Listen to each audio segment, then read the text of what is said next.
it consumed me. It finally took over it.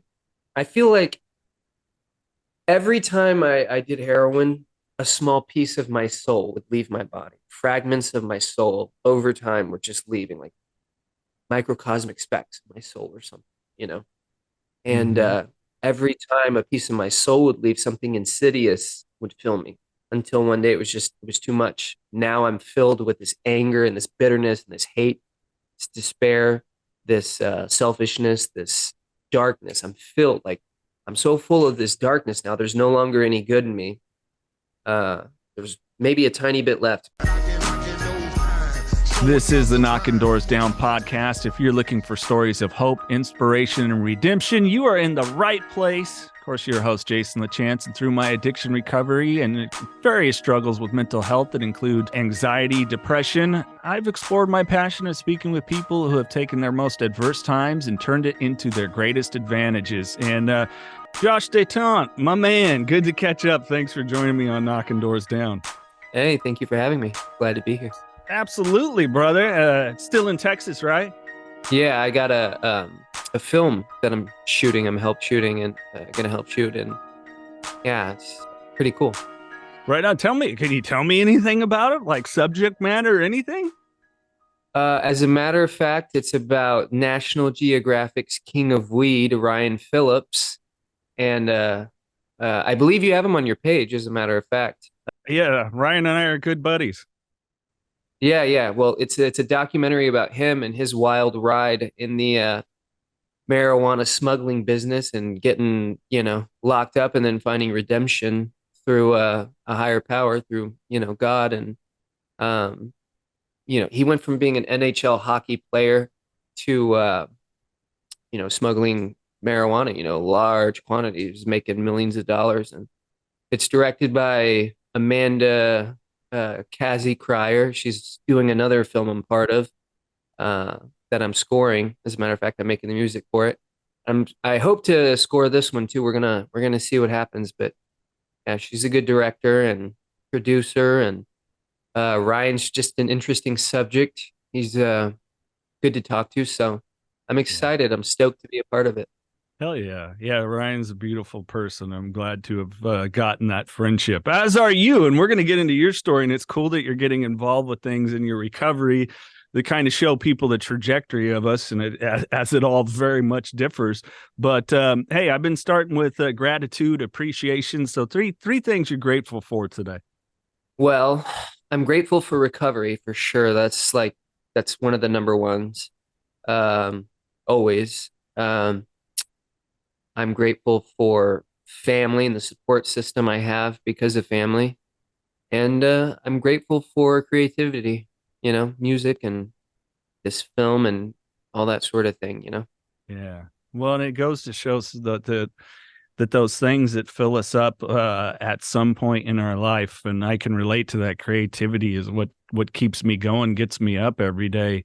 That even through our addiction, when we come back out of it, so much of that is not only, I don't know if the word's restored, but you can expand upon it, because before we started hitting recording, you said how nice it is to be free. And that's not just of the addiction, or you were making the parallels to being like incarcerated, And I mean, that freedom is a beautiful thing.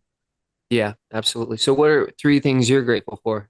Oh, flipping it back on me. Definitely my higher power. Hmm. Grateful for the support system that's been there for me through not only that first year. I mean, I know you're coming up on a year sober. I just celebrated a year. Ah, right on, dude. Way to go. I'm proud of you. Thank you.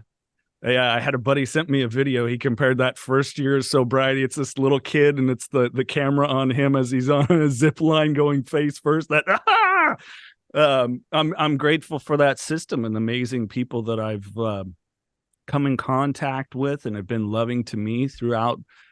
Coming up on 3 years in February, 3 years continuous. It'll be about 6.5, 7 years of total sobriety. So thank you. Looking forward to that. And God, what else am I grateful for? I mean, is there anything?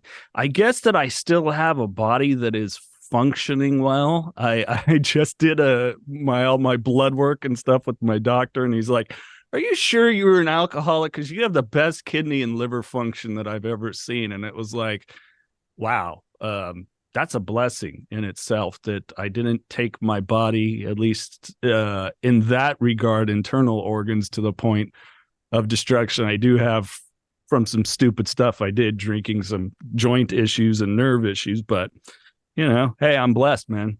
Yeah, it's funny you say that. I just had blood work done today, this morning, as a matter of fact.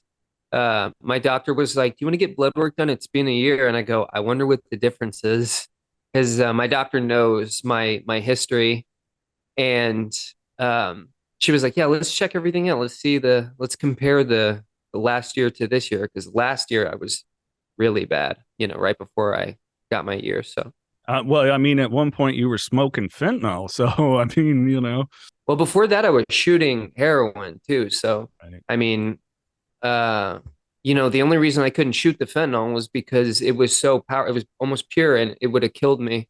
And I wanted that, that I always tell people I didn't want the drugs unless I knew there was a really good chance I was going to overdose. Like it was a very slow suicide. And if it wasn't making me overdose to some extent, like if I wasn't passing out to the point of, almost being Narcan or Narcan, I didn't want it because, I just was looking for that first high. And so with the fentanyl, it was perfect because I could smoke it and I would black out. I would literally black out. It's pretty sad. Right before I went to rehab, my wife caught me relapsing in the middle of a relapse in our bedroom while she was taking a shower. And I don't know what happened. This is kind of crazy, but I took off all my clothes. So I'm standing in the bedroom naked, hunched over, like, and I'm laughing because I'm just picturing this. Like, I'm, Right. she took a video because she wanted me to see how bad I was. And I have no recollection of this whatsoever. That's how bad it was. I was blacking out on the fentanyl I was smoking. And I looked at it the next day, and I mean, that was the morning I left for rehab. Was like, I want to go to rehab. So we waited for a bed to open up, and I saw that video, and after I saw it, I was like, yeah, it's good. It's good we're doing this. This is, and it's crazy too, because a lot of people say, yeah, I'm going to go to rehab when the bed opens up, and the bed opened up, and everybody see them crossing their fingers, chomping at the bit, going, is he really going to go? Like, but I went, and you know, I Wow. I uh I was able to get there and stay, which, historically was not my MO. Yeah. Oh, thank goodness. You were a runner, huh? Yeah, I mean, I would make I just wrote a song, as a matter of fact, and one of the lyrics is shattered reflections of promises broke, which just sort of alludes to looking back and everything being broken because of empty, broken promises. Yeah. Um, and yeah, I mean, I was a big time, yes, I'll go, don't worry, just give me a couple days and I'll go. And so that last time around, everybody was like, yeah, well, we'll see, you know. Yeah. Um, it felt like my wife had almost, handcuffed us together. She was watching my every move. Anytime she'd go away, to use the bathroom, whatever, I was trying to sneak away. And uh, I got to a point where I was like, listen, you have to stop babysitting me. I promise. I give my word I'm gonna go. I'm gonna do this, but like I'm in the middle of a relapse. I will get sick if I don't use. You're just gonna have to bear with me and let me do this until I get there. I think, and it's a kind of psychotic, you know, deal to make. But my wife didn't really know what to do. She was ever diligent. She didn't want me using, so she tried to stop me every chance she got, and she's been incredible, super, super supportive. Uh, yeah, just she knows how it is. She has her own history, Hmm. so just really great. But when you were getting sober this last time, did you have anyone super close to you that was, um, you know, kind of with you through it all? Like, because I feel like that's what helped me. Before I was always trying to get clean on my own, so to speak. Hmm. I didn't have a support. I think a support system makes all the difference. Oh yeah, it's every. I mean, if you really take a look at the facts, like for long-term recovery, having a support community and a faith in a higher power are the two most important things.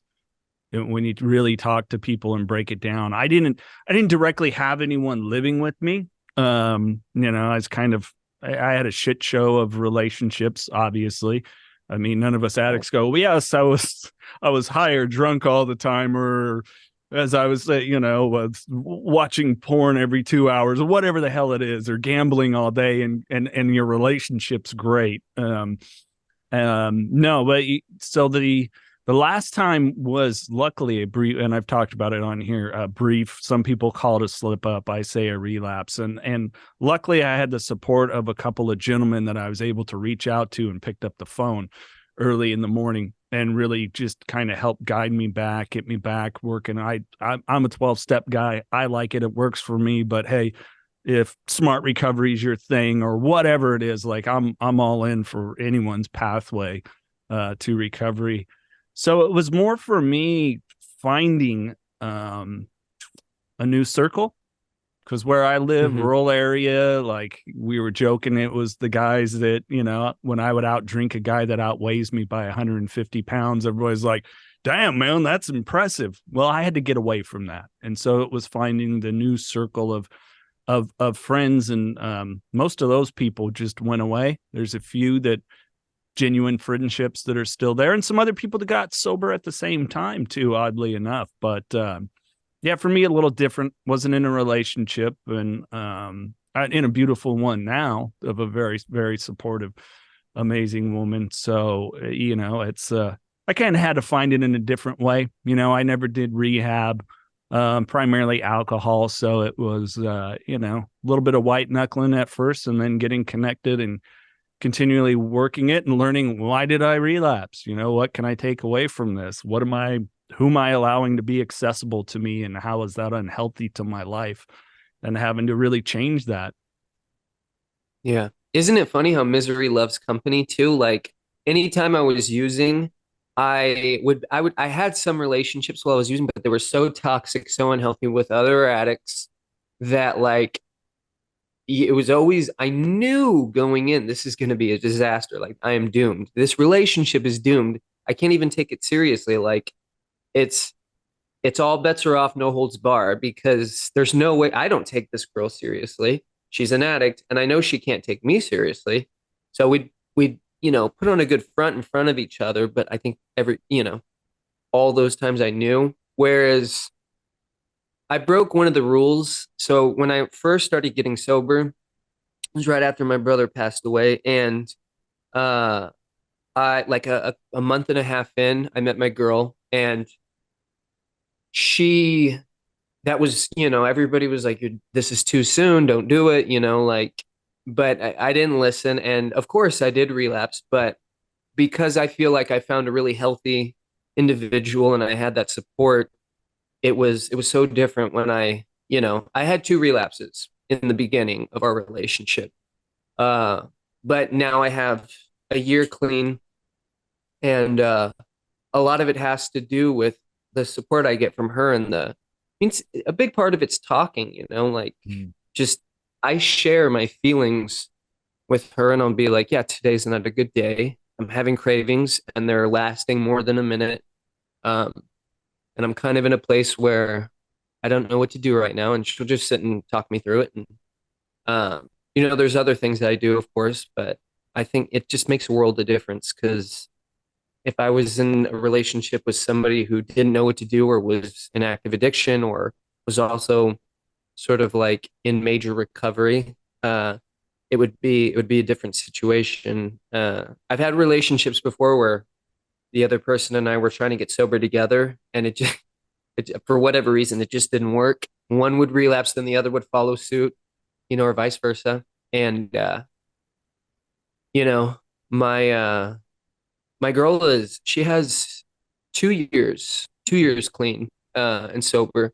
When we met, she I guess her story is a little bit different, but the point is she hasn't touched anything in 2 years, and a lot of it has to do with me and wanting to be supportive of me, which is great. But yeah, just it. I guess I'm super grateful too for my relationship with her.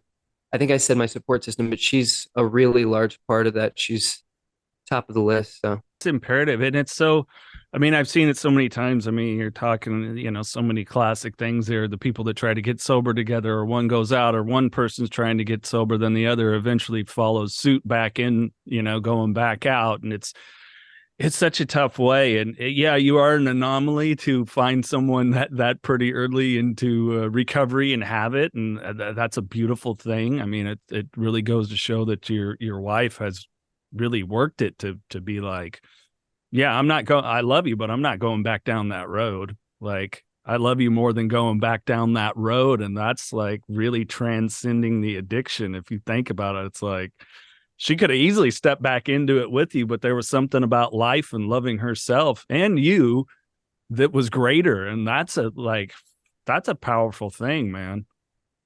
it's romantic too. Knockin Doorz Down by Carlos Vieira. Now available wherever you get audiobooks. I wasn't done partying, and I didn't want the binge to end. I think I knew that when I finally got home, I'd have to face what I had done, and I wasn't ready to do that. Being responsible for my actions wasn't something I was looking forward to. I had abandoned my wife and baby, my family, and my business. I wanted to avoid the shame of returning to what I had left behind. Even though I was not yet going home, I wasn't sure I had enough resources to continue the binge. Click the link in the podcast description to find out more. I think sometimes people, Hollywood's given us too much of what romance is, and they don't take a look at the things like you're saying is like, it's beautiful and romantic to have somebody that can sit there when you're in a really tough situation and just be there for you. I mean, I don't personally, when I have a bad moment, I don't want to pull my partner into like any of my negative stuff, but I appreciate when she's there and can kind of have a shield for herself from, and if I'm feeling negative energy, which is few and far between now. I mean, we all have our shit days, right? But I think that's a really beautiful and powerful thing that I don't think people understand how important that is when it comes to relationships. Like that's the stuff. It's not the whining and dining or sex or whatever it is. It's that stuff that really builds a strong relationship. That's the foundation. Yeah. Well, I mean, and I think real true love is just always having somebody's back, even when it's tough, even when it's hard, see, I was in a very fucked up place. And I think, like I said before, other past relationships, there was love, but it wasn't true, real, I'm in love with you love, because one way or the other, both of us would slip. Whereas my girl now, she had her moments in the beginning where when I relapsed, she said that she struggled a little bit because she was watching me and she just didn't know what to do. And she almost slipped. But she stuck it out, and she didn't give up on me, but then also she wasn't enabling me. She wouldn't allow herself to enable me. And that's even harder, because you see someone that's sick or that's going crazy or doing this or that. And a lot of times I've had people that weren't addicts or that were, and they'd see me and I just beg, please, take me here, please. And they didn't want to, but eventually they all caved. My girl would have never done that. She would have been like, no, I'm not doing it. And that's real love too, because it's hard to say no to somebody like that. When you see them in that sort of state, I think, unless you just completely don't understand. But yeah, she did what was right for me. And she also at times just let me go on my way, because she was like, if I try to stop him, it's going to be bad. And also I can't control what he's going to do. I have to just let him see how shitty it is out there, and hopefully he'll come back. And Well, I think what you're sharing there too is, when I've talked with a couple of couples, is that importance of maintaining your autonomy within it. Like not jumping back into any codependent kind of thoughts of like, well, gee, I love him so much, but why is he doing that, or her, or them, or whatever, pronoun you want to use here. And understanding that, like, at the end of the day, it's an individual choice, and it's not a reflection per se. And I think that's where, when I reflect on a particular relationship, as there was too much of the codependency connection of the thought there. Like, why would you do that? Why would you do that? What does that say about me? And at the end of the day, now it's like, I realize, wow, that doesn't say anything about me or them, for that matter. Like, these were independent choices of independent individuals that in our mind wanted to romanticize the connection, that every little thing, like we should be reading each other's minds and all the unreasonable things. And it's like, no, you're just a person. You're not going to know things unless you communicate things. Like, even then, sometimes you have to say it multiple times. Like, I have to ask my partner, can you repeat some things? Or I missed, what, you did say that, and I apologize, I forgot, or whatever it is. It's like, we can be really unreasonable individuals even before you shove the addiction in there, because that's going to make it 9 million times worse. It's interesting too for me. You talked about 12 steps, and I've worked through the steps, and I've gone to meetings. I just wanted to comment on this. With regard to relationships too, or sort of getting away, I guess. But the second biggest thing for me, other than higher power and my support system, I guess, so the third has been creativity. Like, when I was in rehab, I had this moment of clarity, this like aha epiphany moment, and I feel like I truly found my purpose. That's what I always tell everybody now. Find your purpose, whatever that looks like. If you're trying to get sober, if you're sober and you don't know what to do, just find your purpose, whatever that looks like. Some people, their purpose is the fellowship and the service work. It's totally immersing themselves in the program. And I think that's great. But for me, it was creativity. I was like, it just clicked. I was like, I'm a musician, and I've totally neglected the one thing I've always truly loved without fail. The thing that's always been there for me, more than anyone and anything, more than drugs, this was always first for me, music. Sort of a selfish thing, but it's my thing, right? So I rediscovered my purpose and sort of found myself. And then I was like, okay, now I need to set goals. I think little goals are important and big goals are important too. So I said, okay, I'm going to go back to school. It's going to be for music business. While I was in school, I was like, I'm going to graduate with a 4.0. I'm also going to get an internship when I'm finished. I'm going to start working on music diligently.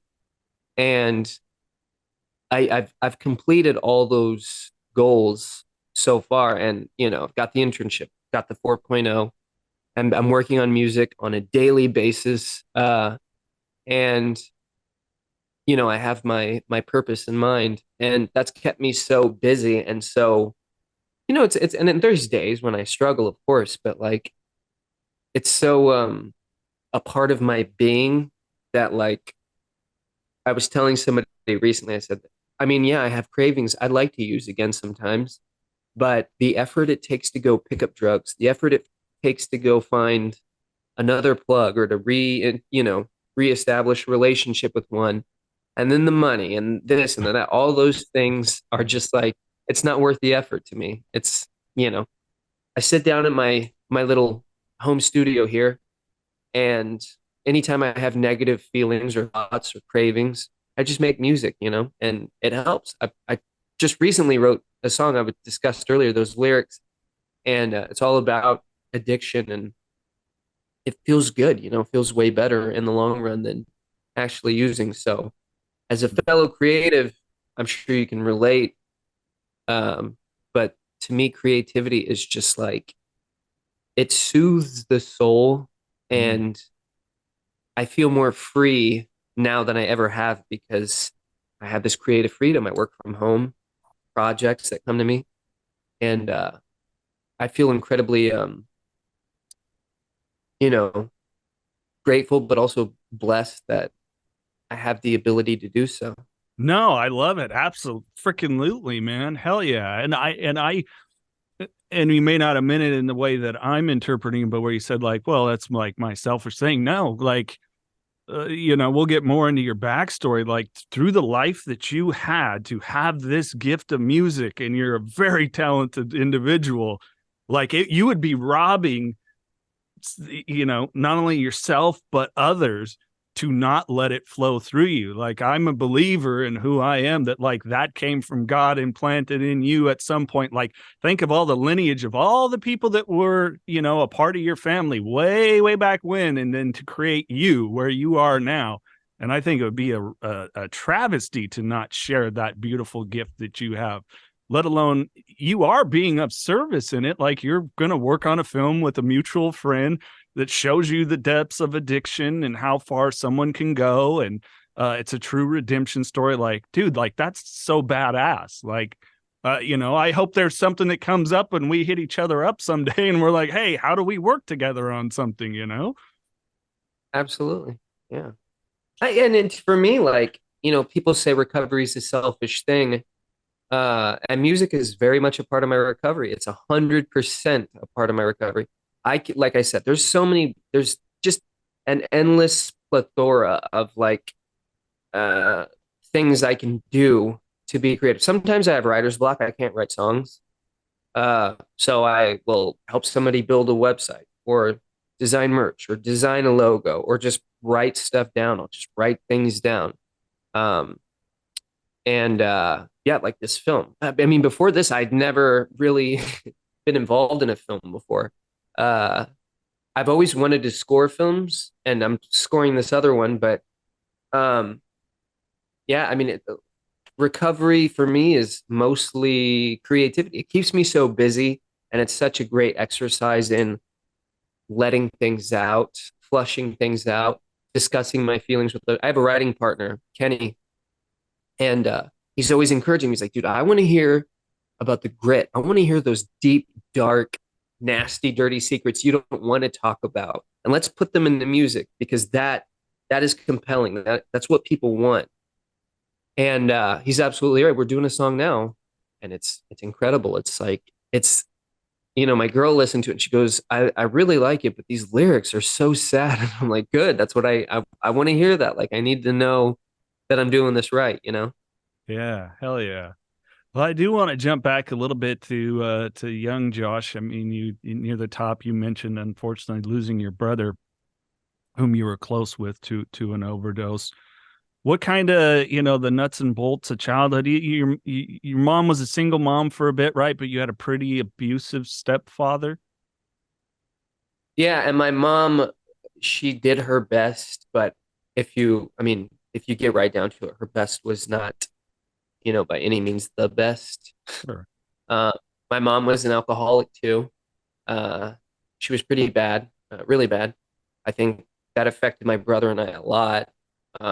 And that also, cements my belief that it is hereditary. Both my parents are alcoholics. And I guess my dad was telling me that he's an addict, but his big thing was weed. He likes to smoke weed.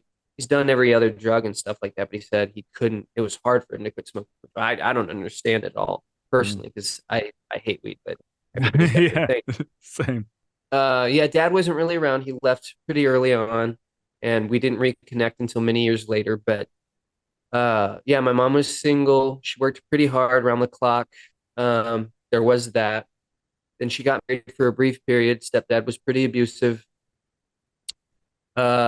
We moved around a lot, and I was isolated in a way because I was kind of an outcast in school. So when I did find drugs, I found a best friend, something that made me feel good, something that made me feel more social, but also made me, not care so much about what other people thought. Something that took all my insecurities away, something that made me feel warm and fuzzy and cozy, and probably the longest, most toxic romance I've ever had in my life, Yeah. And when I was in active addiction, I always used to say, I'm never going to quit. This thing has always been there for me ever since the beginning. It's always been there for me, always made me feel good, always made me feel happy. Why should that be taken away from me? Why should I, So, yeah, I'm from Los Angeles originally. you get started pretty young on everything out there. Um, and I'd gotten injured, got introduced to painkillers, and slowly, gradually, you know, How old when were my you, Josh?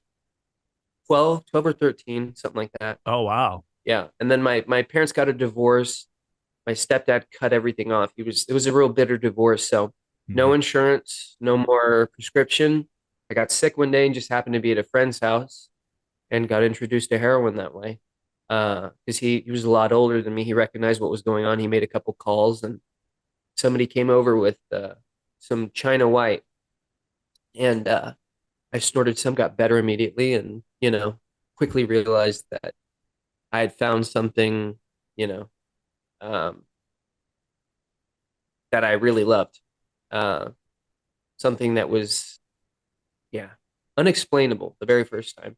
Mhm. Um, so um, I was using, I used for years before it really spiraled out of control. I was able to keep it together for so long that I never thought I had a problem, Yeah.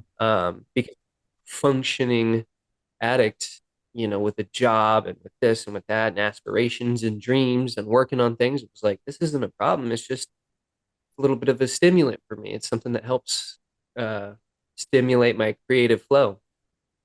Uh, Or so we justify, right? right. Yeah. And I feel bad now because some of my best work was done under the influence of drugs. And I often wonder, like, was that me or was it false? Was it real? What I mean, it was under the influence of drugs, so it was mind altering. Was that really me, or was it some weird, twisted version of me? Right. And I think now it's like I was just insecure, and I'm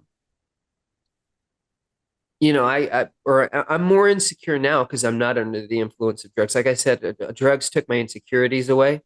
So I'd be high and I'd be like, this is my best work. This is great. Now I'm sober. So I'm thinking about it and I'm like, but is it? The truth is, Yeah. I work now is my best work still. It's the best work I can do, at least. It's not the best work, it's just my best. But yeah, it's interesting and it's funny. Some of the songs that I wrote while I was high, I don't even like playing anymore because it's like, you know.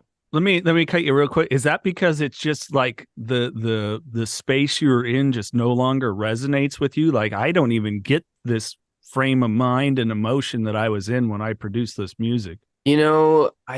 I think it's a couple of things. Number one, it triggers me for sure. Mm, And I listen, almost like telling myself a war story I don't want to be reminded of. Um, it also it's tempting because I'll hear a really good song that I did or a song that I think is really good. Um, I'm by no means being arrogant, but I'll hear it and I'll be like, wow, this is really good. Maybe drugs really did help my creativity. mm, And then also, yeah, I know what the song means truly. I may have left it open for interpretation for everybody else and used a lot of metaphors, but the reality is I know exactly what I'm talking about and I know what I'm alluding to. So those feelings will creep back up in my mind and like, I don't want to listen to this. It's like mm. there's some stories you just don't want to tell anymore or be a part of. You want them sort of out of your mind. And so Yeah. Yeah. does that explain it? Thank you. I was curious. Yeah, no, makes total sense to me. Absolutely. Cool. So through the years, my addiction, my tolerance all built, climbed the ladder, as it were. And I finally got, I landed this record deal and was in a really good place, was making a lot of money, had several vehicles, had a nice place, had, instruments and gear and recording time and this and that. And so I was full of myself. I had this arrogance about me. Like, yeah, I'm on drugs, but did you do all this while on drugs?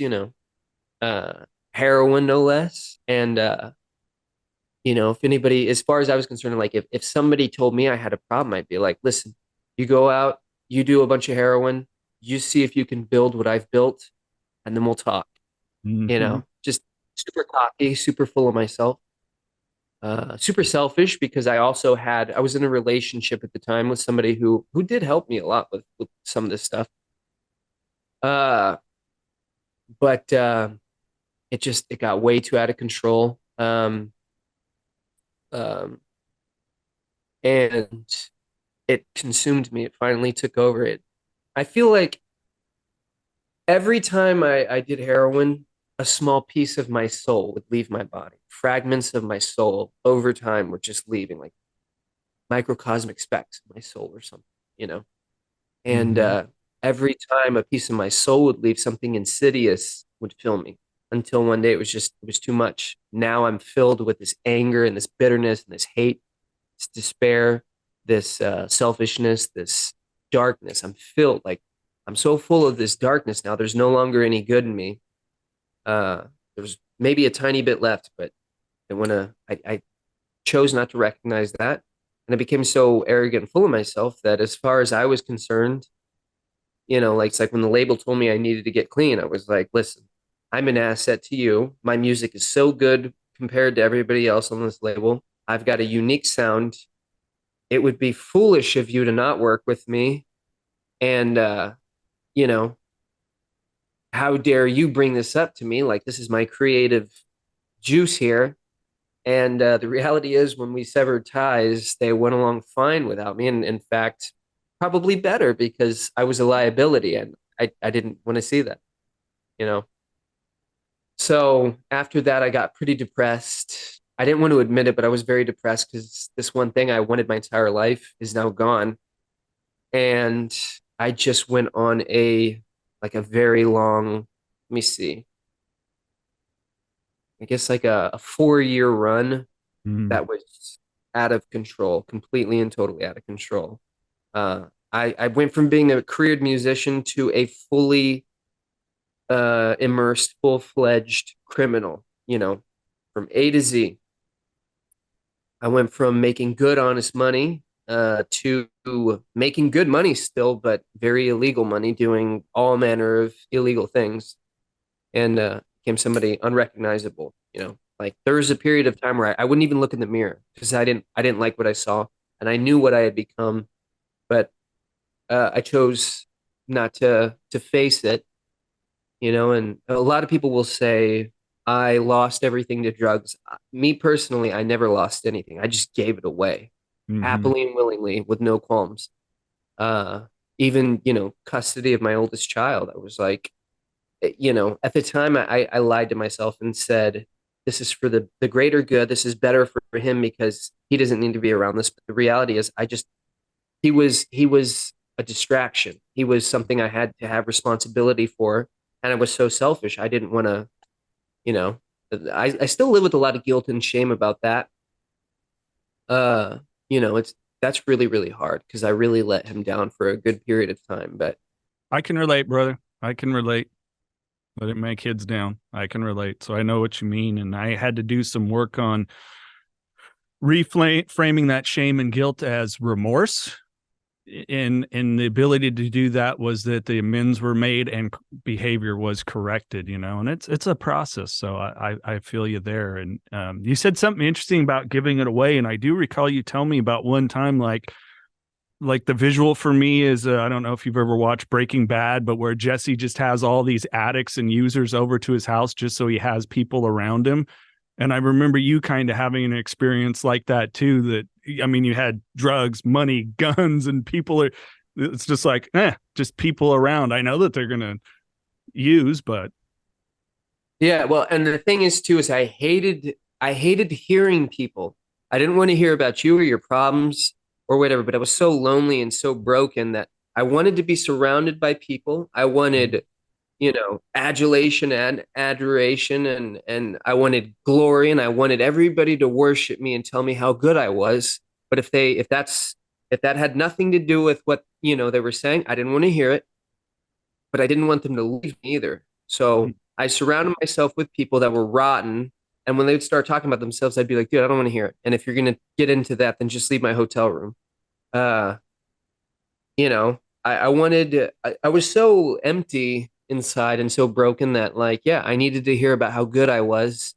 And I knew these people were going to steal from me once I fell asleep. I knew they were going to steal from me while I was wide awake, spun out from meth and heroin. Um, and I knew they were taking advantage of me in any way they could. But I was doing the same thing. And, like I said, I was lonely. So if people just sat around me in a room and didn't say anything, that was like the perfect environment for me. Wanted Mm. to not be alone, but I didn't want to hear about somebody else, selfish and lonely.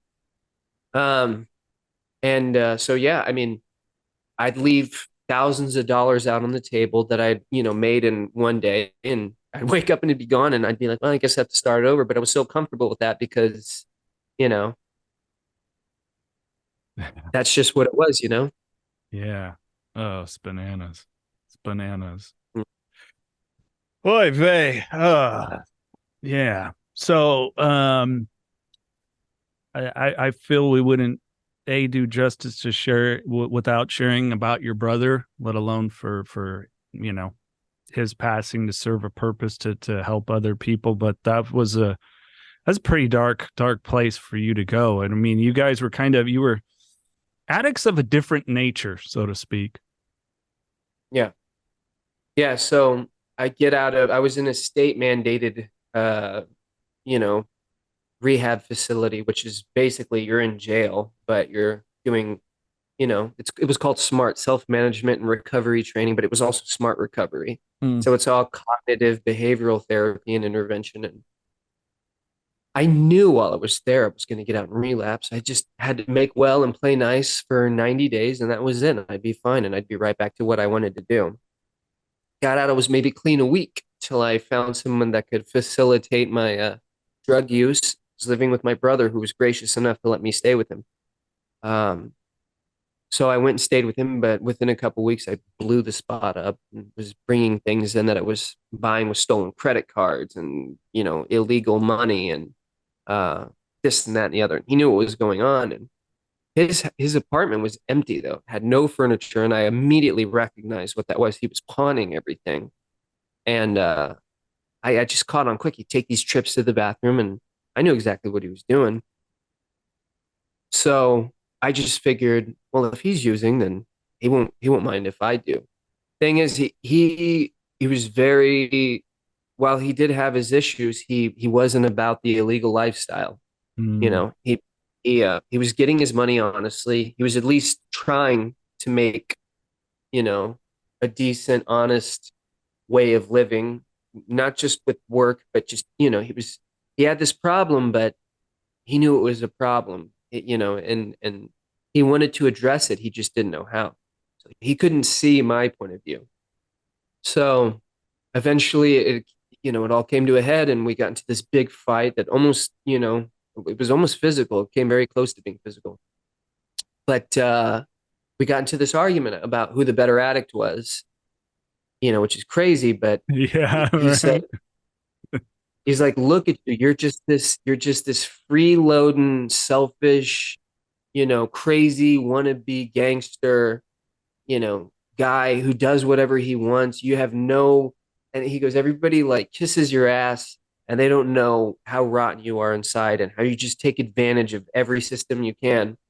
And he goes, like, you don't even have a job. You don't do this, you do that. And I go, I don't answer to anybody. I certainly don't wake up miserable going to a job I can't stand.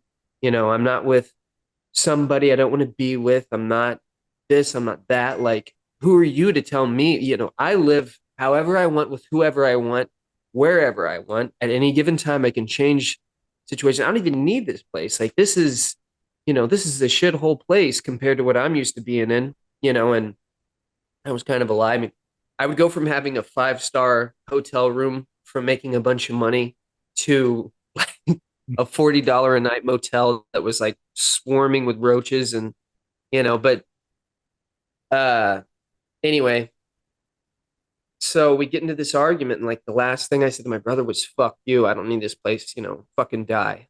And just an expression. Didn't mean that, but Right.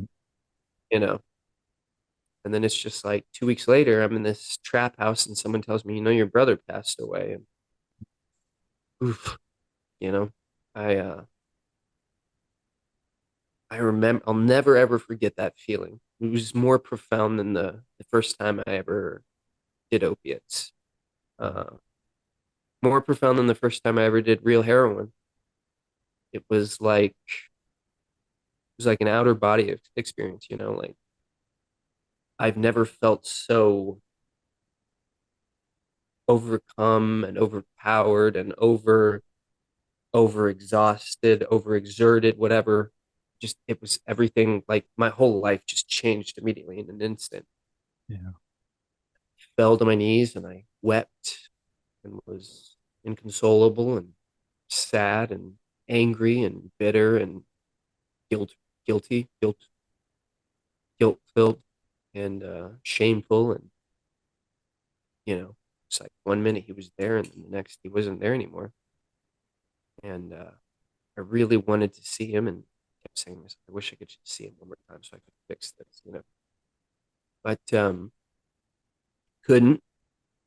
And the selfish addict in me was like, okay, all right, God, everyone else, I'm really going to show you what bad is now. It's like I wanted to, I took out my anger and my sadness, my frustration out on everybody else. Now it's, there's no holds barred by any means. I'm going to do anything and everything, and I don't give a fuck who says what. I'm doing it. So, yeah, borrowed a friend's car and filled it, stacked it to the brim with drugs, money, computers, stolen merchandise, credit cards, checks, fake IDs, this, that, the other. And I've got guns and I've got, you know, all these things. And I'm waiting to die. You know what I mean? I'm slowly trying to die. And going to every drug spot I can think of. I'm handing things out. I'm handing money out. I'm handing guns out. I'm handing drugs out. I don't care. I want somebody to rob me and kill me. In the midst of all this, I had been stabbed, I shot, it's just falling apart. And I don't care. I got stabbed one morning, and by the end of the day, I was out of the hospital, all stitched up, almost bled to death. They had to throw me out because I was a liability. They pumped me full of fentanyl in the ambulance, and then when I got to the hospital and fell asleep, they ran my blood and found heroin and other fentanyl and meth in my system. And they woke me up and they're trying to get me out as quick as I can so that if in case I do overdose, they're not liable. Right. And um, I just go right back out and I continue at it. I didn't care. I didn't give myself time to rest. I didn't want to rest. I just wanted to go until there was no more. So I fall asleep one night on in some little neighborhood and wake up with the cops at my door. And it was like right before that, um, the big moment happened. I was getting ready to shoot myself in the head. I had this high point 380 and I'm ready. Today's the day. I can't do this anymore. I'm done. And I'm not going to die sober. So more heroin, more fentanyl, more meth. I do so much that now I'm in a daze and the gun's in my hand, but I sort of slip and just lean forward and the gun goes off. First it jams and I have to hit it a couple times to try to make it work. But now I'm sitting there and I'm just so high that I don't really know what I'm doing. And I just fall forward. I didn't mean to pull the trigger. I just I was halfway conscious and halfway unconscious.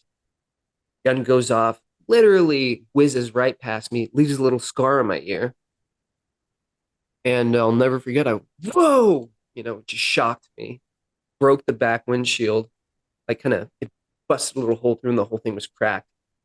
And I suddenly changed my mind. I was like, I don't want to do that anymore. That's too much. So now I'm thinking maybe I can just overdose to death, whatever. And the shock, the adrenaline, the drugs, everything kind of hits me all at once. And I just overamp and pass out. Wake up, and it's the police. And I'm like, shit, well, here it goes. Here it goes again. And I'm thinking to myself, now there's no way I'm getting out anytime soon. It's going to be years because this whole car is just full of, prison sentences.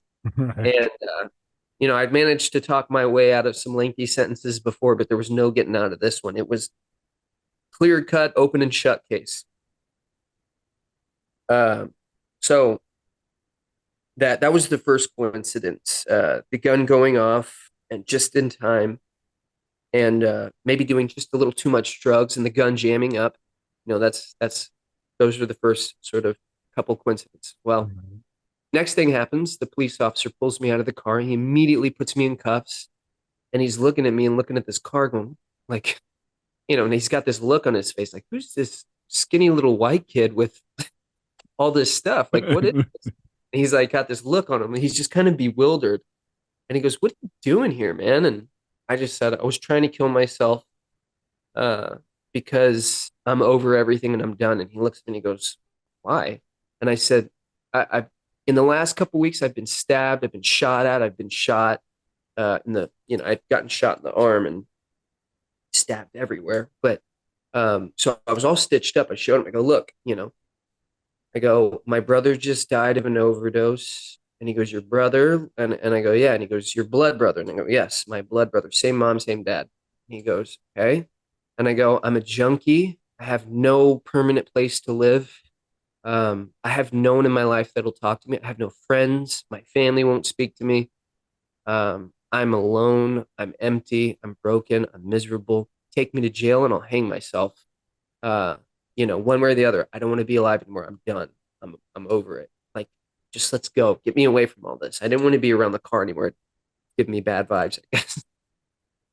And he just kind of looks at me like with this very intense gaze, like he's sizing me up. He's trying to figure out, is this kid lying to me? Is he putting I'm sure he's heard it all, right? Right. He goes, "Do you have anybody I can call to verify this information?" And I said, "You want to call and verify that I was trying to kill myself? I didn't tell anybody." And he goes, "I just want to know about your brother and everything else." We call my mom. I go, "You can call my mom, but she's so sick of hearing from police, she'll hang up on you. I know she will. She didn't answer my calls in jail. Like, she's going to hang up," which was true. Like, my mom didn't take calls from police officers anymore, whether it was to investigate a crime against me or someone else. She just wasn't, she wanted no part of that. Uh, the other thing was, when police came across me, they always arrested me or detained me and searched everything I was a part of. I could be the passenger in a car. They still check for IDs. They just want to identify everybody and see if they have warrants, which I think is their legal right in Texas. Mhm. Um, I get hassled every time because of my record. And they always find a reason to mess with me. If I don't have anything on me, I'm usually good, but I have to sit there for an hour and get everything searched and whatever else. But in this case, I mean, I have an assault on a police officer on my record, so it's just like they have a natural inclination to dislike me. Yeah. Yeah. Understandable. So so um he's sitting there and he's like, "What's in the car?" And I go, "There's an ounce of heroin, there's an ounce of meth, there's a quarter ounce of fentanyl."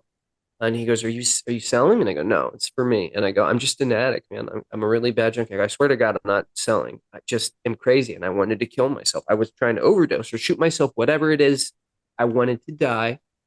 I'm telling you the truth. I won't lie to you about anything." And I tell him everything that's in the car. Now he knows I'm telling the truth about that. I go, "There's this here, there's that there. Uh, you know, you'll find this hidden here, you'll find the heroin hidden there, and sure enough, he finds it. He puts me in the back of his car. He gets on the phone with my mom, and I know he spoke to her because he's pacing around, and he tells his partner, whatever. And I didn't know what he said, but we get in the car, and all of a sudden, this incredible feeling came over me. Just it's like all the guilt, all the shame washed over me. I was overwhelmed with sadness and despair, and I felt for the first time I really truly felt bad. I was able to examine everything under a microscope, neurologically. I was like, I've let everyone down. I let my son down, most importantly. This little boy who's who's never done anything wrong to me. Always been so sweet to me. I'm his hero.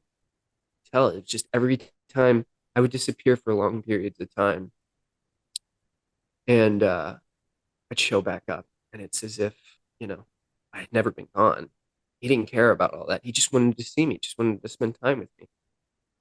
I let him down. I let my brother down. I wasn't there for him, and I could have been. I was sober when I got out of this facility. I could have helped him, you know. I let all my friends down. I have no more friends. I've been rude and mean and abusive and horrible. And I can't do this anymore. You know, I'm thinking to myself, this is not who I thought I would be at this stage of my life. And I started praying. Like, I started really seriously praying, and I hadn't prayed in years. And I said, God, universe, whatever's out there, whatever it is looking down upon me, please guide me. Please help me. And I'm praying for a way out of jail. I'm like, I can't do this again. I don't want to be locked up again, because the anger will swallow me up, and I'll just do the same thing no matter when I get out. Like, regardless, I don't want to be locked up. There's still more I can do. I can make this right. And I'm praying, and I'm get me out of, in my mind, I'm thinking maybe I can pray for a bond. Maybe my mom, by some divine miracle, will bond me out. Maybe if I just explain, and my brother just passed away. I want to be there for that. I mean, I've already missed the funeral. Couldn't go to the funeral because I didn't want to show up high or dope sick. So I'm just praying. And I'm thinking it's impossible. There's just no way. Now, we pull up to this building. We pass the jail, and now I'm like, okay, where are we going? And we get to this building, and I go, what is this? You know, the cop pulls me in, and I go, what is this? And he goes, this is the Southwest Vista Hospital.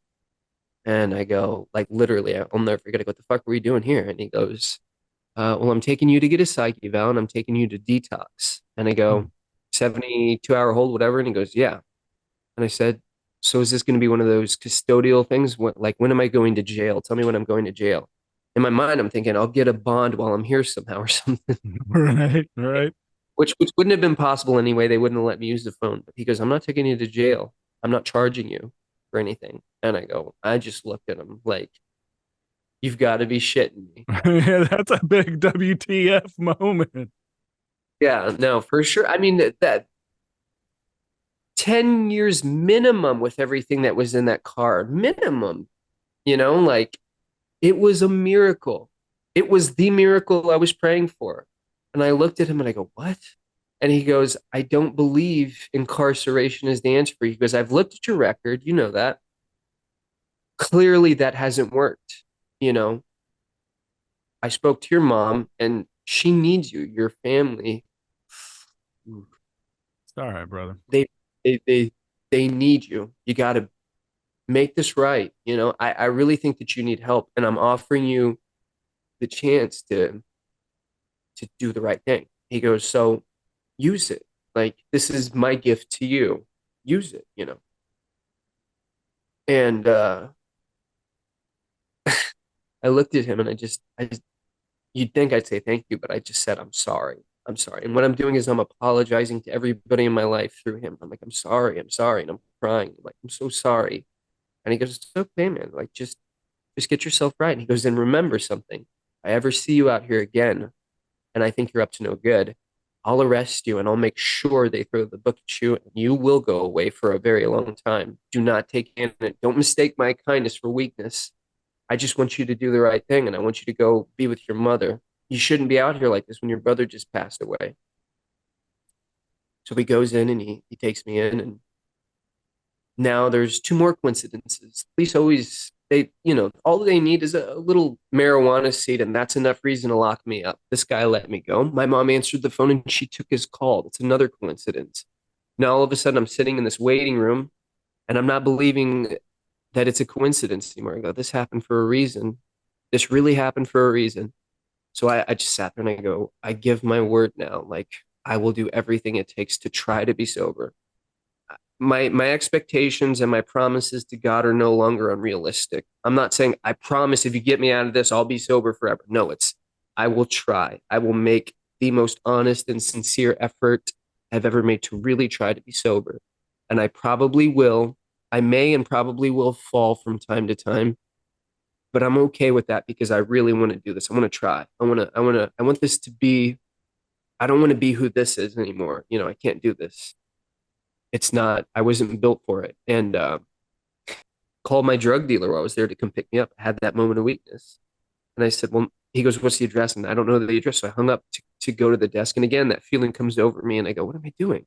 I just gave my word hours ago that I'm going to do the right thing, you know, and I'm very big on my word. So I go, never mind, ma'am. I'm never mind, you know, went to sleep, woke up, called my mom. She came pick me up. And that's how my recovery journey started, you know? Wow. Yeah, two relapses since then, but now a year clean and sober, the longest period of sobriety I've ever had. And that has everything to me to do with, you know, rediscovering my purpose, which was and always has been music. Yeah.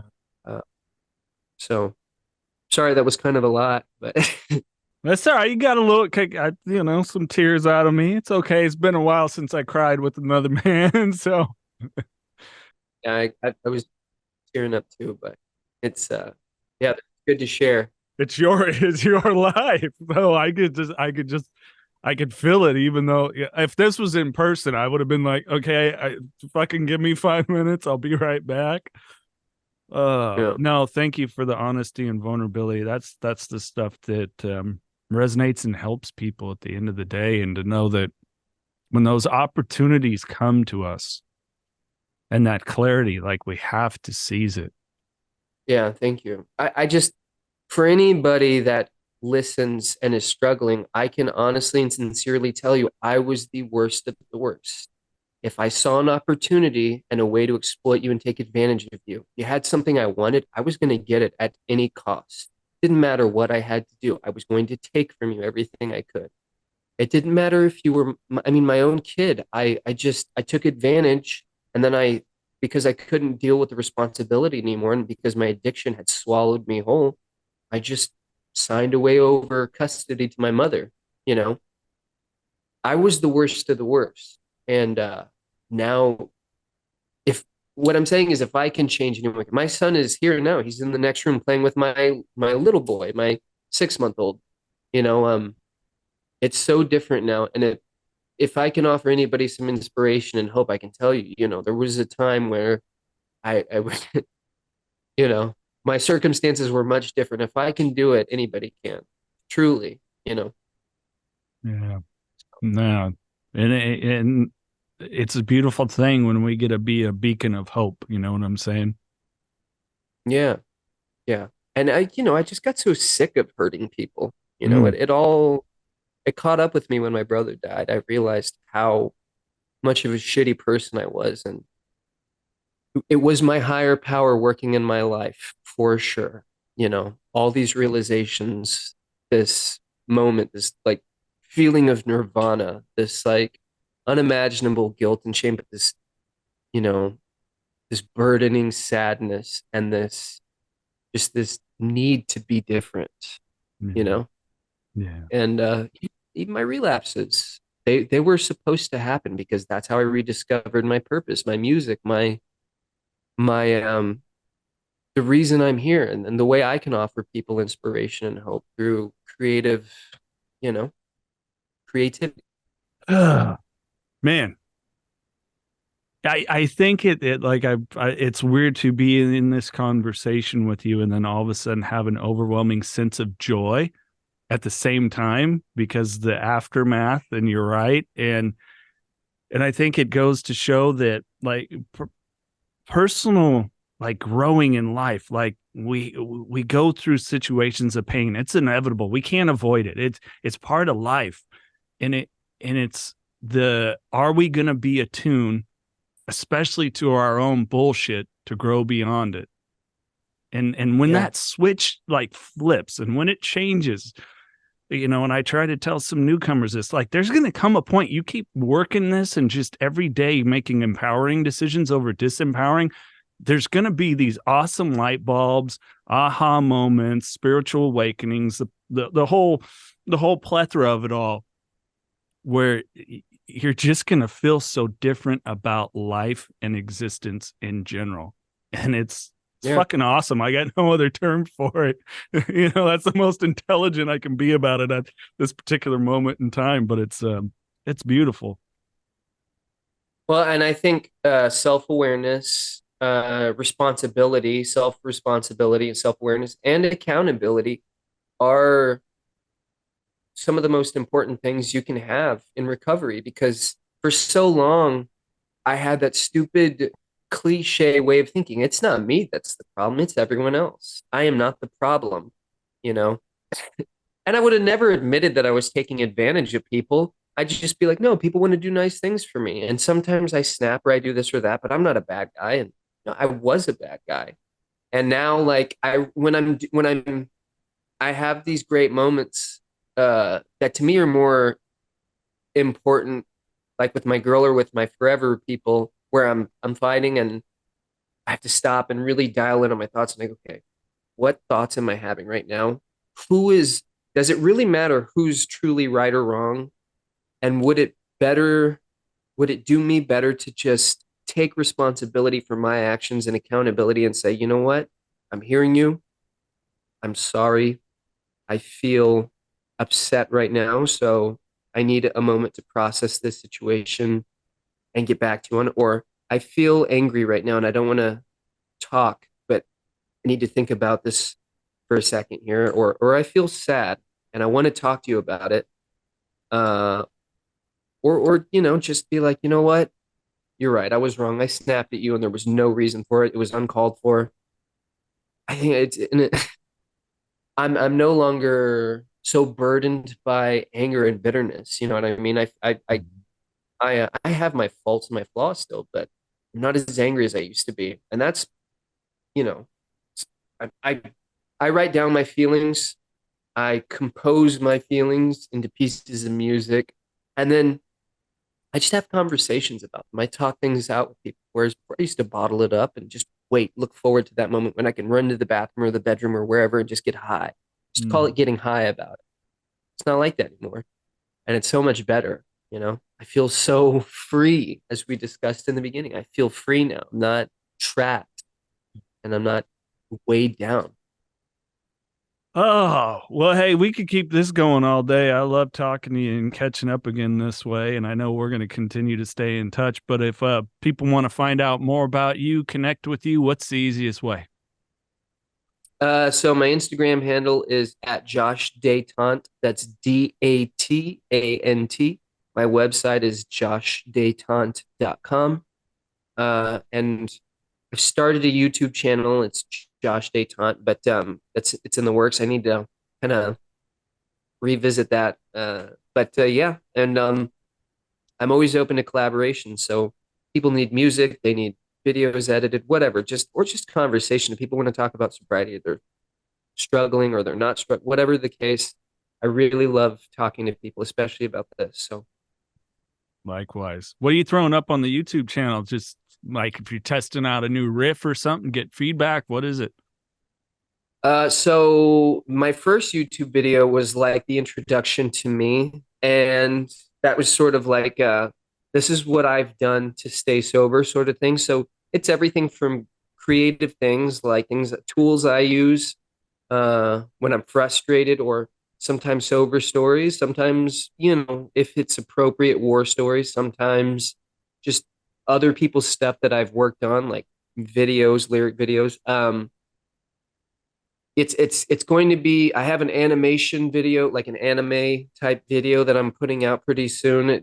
Anything, like my whole life is centered on recovery and music, and like I said, all things creative. So anything that has to do with that, it's going to be YouTube, my Instagram channel, all that stuff is that. Just my world. I will subscribe as soon as we jump off here, but let's jump into some random questions. Sure. That's where we try to have fun. What do the British say? Shits and giggles. There you go. 3 most influential musicians for you. Jimmy Page, the guitarist for Led Zeppelin, Jim Morrison, the singer of The Doors, and Julian Casablancas, the chief composer and singer of The Strokes, are the 3 most influential. Yeah, Julian Casablancas, he's a very underrated dude for sure. He's done so many different. I've met him a couple times too. And I used to own a recording studio with the Strokes' first producer, Gordon Raphael. So, Oh, really? I'll be damned.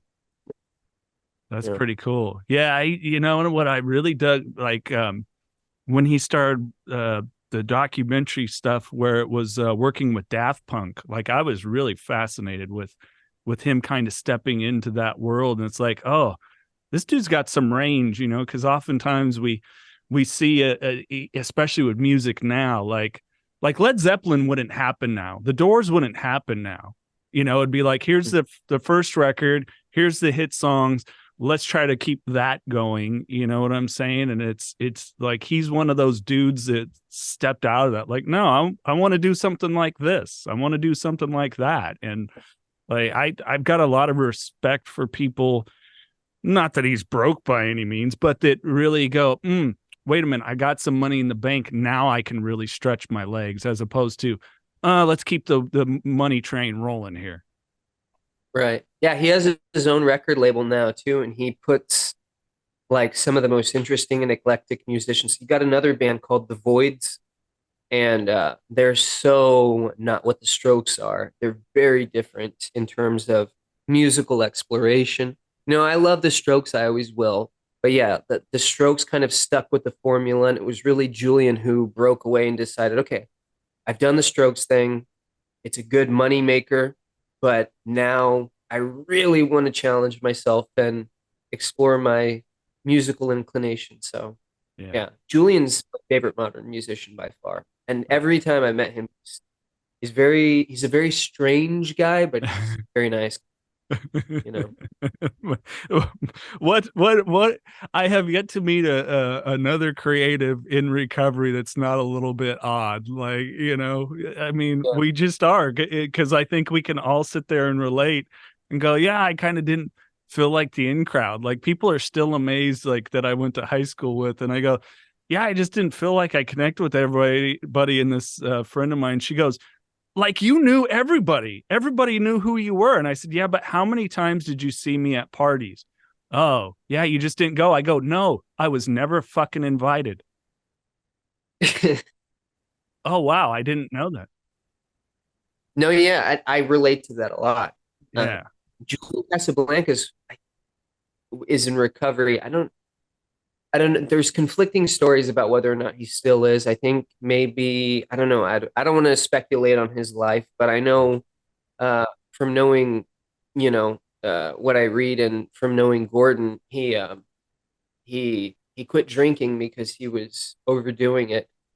And, I think that's amazing. Yeah. Well, and I've definitely seen this shift. I just had Nita Strauss, guitar player for Alice Cooper, and her own solo stuff on. And, you know, we were talking about that. And here she is. She's talking about Alice Cooper, one of the all-time great frontmen, still kicking ass at, what is he, damn near 70 something. She's talking about Zach Wilde. I mean, just a shredding legend. And these are the people that are giving her advice on, you know, in early sobriety and still support there. And so I've definitely seen in that world kind of a shift away from it. Hopefully, I mean, gosh, you know, it's just like, yeah. Anyways, all right, fun random questions. Let's keep it going here. What would be something people would be surprised to learn about you? Maybe a hobby other than music, an interest. I'm pretty good at some sports. People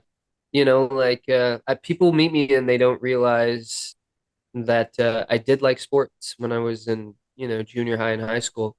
So yeah, I'm really good at basketball. Like I was exceptional when I played every day, you know?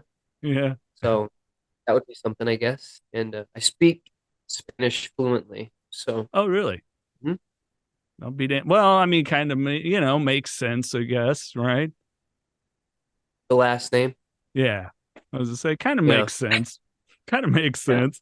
Well, if I ever get down there, we'll go shoot some hoops together then. Sounds good. Let's do it. Dinner with any one person, living or not, who would it be and why? It's a good question. I love that question, but this is going to sound like a cliche, but it's not the reason why probably everybody else would have. It would be probably with Jesus Christ, not because of personal beliefs or anything like that. He by far is one of the most influential characters in the world for generations. And I would just want to soak up some of that energy and figure out, you know, I wouldn't call myself, I have my spiritual beliefs, but anyway, I think there's validity in a lot of beliefs too. Um, I'm, I find that I have a lot of questions about a lot of things. Mm. But I think Jesus Christ would be someone because I want to know, like I want to know some things, and I'd also I'd be fascinated to talk with one of the most influential men that's ever lived. Yeah. Oh yeah. I mean, yeah, I could just see I mean, really, if you think about it, I think it was Lenny Kravitz put it best, is like, he was the original rock star. He was the guy that was going around like, no, like that person you look down upon. No, that's the people we got to love. It was like that original, like that resonating of a message that wasn't present before. And it's kind of the same power that I get from certain, musicians and their music and lyrics and everything else. So, I'm with you on that for sure. All right. Last random question. What occupation other than your own current occupation would you be interested in trying? An actor. Yeah. That was what I originally wanted to do, was be an actor. And I still think about that. I grew up in Hollywood, so yeah, I'm pretty good at doing accents, and I used to act in plays and stuff like that. And yeah, it's still an art form, but an actor. I'd be an actor. Same for me. Well, Josh, this is a time where I give you the floor. Anything that you want to share with the listener, be it hope, inspiration, whatever it is, it's all yours. Like I said before, find your purpose. I think that's extremely important. It doesn't have to be some big, profound thing. Your purpose is to be a man of God or your higher power. If it's to be immersed in the world of recovery so that you can help other people, it's just to be a good husband and father, whatever. Like, just find it and execute a plan to be and embody that. And then, yeah, I was grateful for some things at the beginning, but now I'm grateful we got to have this conversation. It was very therapeutic for me. So I appreciate you having me on. Likewise. Hey, I got a weird feeling we're going to have a lot more work to do together. So I'm really grateful for your time and this connection. I mean, it's the cool thing about recovery. I've been connected to so many cool people through recovery and our mutual friends. So thank you. Absolutely. Yeah. Reach out to me. If you ever need music, hit me up. I will. On that note, keep knocking doors down. This is the Knockin Doorz Down podcast, featuring celebrities, experts, and everyday people who have overcome adversities, including addiction, mental health, and trauma, to live purposeful lives. And that's what Knockin Doorz Down is all about.